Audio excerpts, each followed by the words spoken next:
நண்பர்களே 11th எக்கனாமிக்ஸில் முக்கியமான points பார்க்க போகிறோம். இந்தியாவில் மக்கள் தொகை போக்குகள் அதில் தான் பாருங்கள். நான் ஏற்கனவே இதுக்கு ஒரு ஷார்ட்கட் சொல்லிப்பேன், வேணா போய் பார்த்துக்கோங்க. 1921ஆம் ஆண்டே வந்து பெரும் பிளவு ஆண்டு சொல்லியிருப்பாங்க. 1951 வந்து சிறு பிளவு ஆண்டு. 1961 வந்து மக்கள் தொகை வெடிப்பு ஆண்டுன்னு சொல்லியிருப்பாங்க நண்பர்களே. ஏன் அப்படின்னா 1921 வந்து 0.53 டிஃப்ரென்ஸ் வந்திருக்கும். அப்போ வந்து நோயெலாம் வந்ததுனால அங்கே வந்து மக்கள் தொகை கம்மியாக இருப்பாங்க. அதான் பெரு பிளவாண்டு. 1951 மக்கள் தொகை குறைஞ்சிருக்கும். அதே மாதிரி சிறு பிளவாண்டு ரொம்ப கம்மியாக இருக்கும், அதாவது 0.008. 1961 கொஞ்சம் மக்கள் தொகை அதிகரிச்சிருக்கும். அதனால் அது வந்து மக்கள் வெடிப்பாண்டுன்னு சொல்லிப்பாங்க. நம்மளே சுதந்திரம் வாங்கின பின்னாடி மக்கள் தொகை அதிகரிச்சோம், அதனால் மக்கள் தொகை வெடிப்பாண்டு.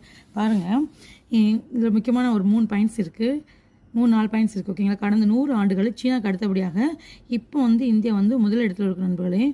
ஓகேங்களா. 148 கோடியில் ஃபஸ்ட் ப்ளேஸில் இருக்குது.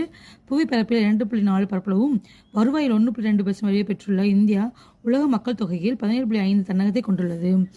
உலகில் வந்து 6இல் ஒருவர் இந்தியராக இருக்காங்கன்னு சொல்கிறாங்க. உத்தரப்பிரதேசம் மற்றும் மகாராஷ்டிராவின் மக்கள் தொகையில் 3ஆம் இடம் பிடித்துள்ளதுன்னு சொல்லியிருக்காங்க. அமெரிக்க ஐக்கிய நாடுகளை விட அதிகம் இந்தியாவில் சில மாநிலங்கள் மக்கள் தொகை உள்வேறு பல்வேறு நாடுகள் மக்கள் தொகையை விட அதிக அளவு உடையதுன்னு சொல்லியிருக்காங்க. அதாவது அமெரிக்க ஐக்கிய நாடுகள் இருக்கு இல்லைங்களா, அந்த அளவு மக்கள் தொகையை விட நம்ம இந்தியாவில் சில மாநிலங்களை கூட்டினாவே அதிகமான மக்கள் தொகை வாழ்றான்னு சொல்லியிருப்பாங்க நண்பர்களே. லைக் பண்ணி சப்ஸ்கிரைப் பண்ணுங்கள்.